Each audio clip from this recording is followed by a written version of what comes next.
बड़ी खबर आपको दिल्ली के मेयर चुनाव से जुड़ी बता दें, जहां दिल्ली में आम आदमी पार्टी ने शैली ओबरॉय को अपना मेयर उम्मीदवार बनाया है। डेप्यूटी मेयर पद के लिए आले मोहम्मद इकबाल मेयर होंगे। मेयर और डेप्यूटी मेयर 3 महीने के लिए ही होंगे। स्टैंडिंग कमेटी के सदस्य 1 साल के लिए होंगे। तो आम आदमी पार्टी ने अपने उम्मीदवार घोषित किया, जैसा कि हमने पहले भी आपको बताया था, क्योंकि एक लिमिटेड पीरियड के लिए कार्यकाल है, ऐसे में महिला का ही कोई उम्मीदवार जरूर दिया जाएगा। दावा किया कि ज़ेलेंस्की के अमेरिका दौरे पर पुतिन बुरी तरह भड़क गए और इसीलिए उन्होंने चिढ़कर अपनी सबसे घातक और ताकतवर हाइपरसोनिक परमाणु मिसाइल सरमात 2 को जंग के मोर्चे पर तैनात कर दिया, जिसका एक बार किसी भी महाद्वीप का आधा हिस्सा उड़ाने के लिए काफी है। इसी वजह से अमेरिका और दूसरे पश्चिमी देश सरमात 2 को शैतान कहकर बुलाते हैं। इस मिसाइल को तैनात कर पुतिन ने यह चेतावनी दे दी कि वो किसी भी सूरत में रुकने वाले नहीं हैं। मतलब ये कि युद्ध रोकने के लिए शांति समझौते की जो उम्मीद बची थी वो पूरी तरह खत्म हो गई।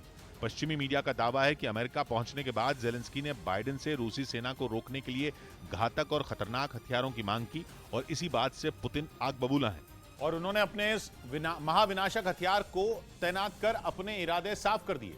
रूस ने यूक्रेन के साथ अमेरिका को भी यह चेतावनी दे दी कि अगर नेटो देशों ने हथियारों की सप्लाई नहीं रोकी तो नतीजे भयानक होंगे, क्योंकि रूस का दावा है कि उसकी हाइपरसोनिक परमाणु मिसाइल सरमात 2 की काट किसी के पास नहीं है। ये मिसाइल उसके परमाणु जखीरे का सबसे ताकतवर हथियार है, जो महज 6 मिनट में ब्रिटेन को तबाह कर सकता है। रूस के मुताबिक सरमात 2 मिसाइल की स्पीड 25,000 किलोमीटर प्रति घंटा से भी ज्यादा है। उसकी रेंज 18,000 किलोमीटर है। मतलब इसकी जद में दुनिया का हर कोना है। और तो और सरमात मिसाइल एक साथ 12 परमाणु बम छोड़ सकती है। इसी वजह से पश्चिमी देशों में हड़कंप मचा है, क्योंकि अगर रूस की ये महाविनाशक मिसाइल चल गई तो दुनिया में तबाही मच जाएगी। उधर पश्चिमी मीडिया ने दावा किया कि यूक्रेन युद्ध जीतने के लिए पुतिन ने अपनी पूरी ताकत झोंकने का ऐलान कर नेटो देशों की परेशानी बढ़ा दी। यूक्रेन के शहरों पर नए सिरे से हमला बोलने के लिए रूस अपने सैनिकों की संख्या 1.5 गुना बढ़ाने की तैयारी में है।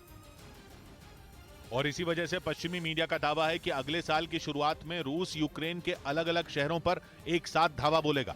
जबकि ज़ेलेंस्की ने दावा किया था कि रूस यूक्रेन से अपने पांव पीछे खींच रहा है।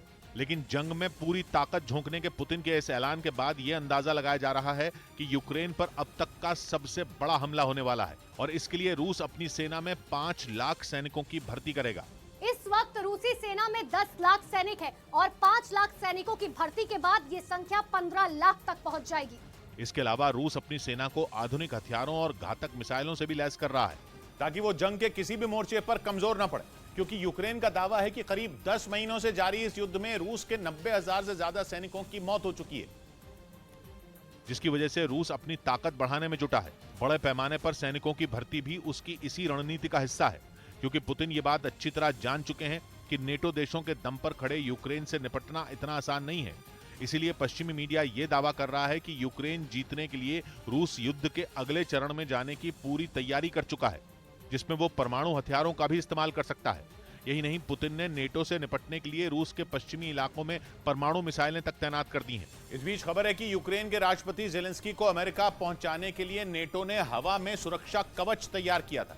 ज़ेलेंस्की 24 फरवरी को हुए रूस के हमले के बाद पहली बार देश से बाहर निकले और इस दौरान उनकी सुरक्षा ऐसी रखी गई कि परिंदा भी पर न मार सके। ज़ेलेंस्की को अमेरिका ले जाने का प्लान इतना खुफिया रखा गया कि किसी को कानो कान खबर तक नहीं लगी। रूस की खुफिया एजेंसी तो पूरी तरह फेल रही और बाइडेन से मुलाकात करने के लिए ज़ेलेंस्की नेटो और अमेरिका की सुरक्षा में आराम से अमेरिका पहुंचे, जिसके लिए वो सबसे पहले पोलैंड गए, जहां अमेरिका का खास बोइंग विमान C-40B तैयार खड़ा था। C-40B विमान को जर्मनी के एक एयरबेस से पोलैंड भेजा गया था और जैसे ही ज़ेलेंस्की उसमें सवार हुए वो उन्हें लेकर अमेरिका की तरफ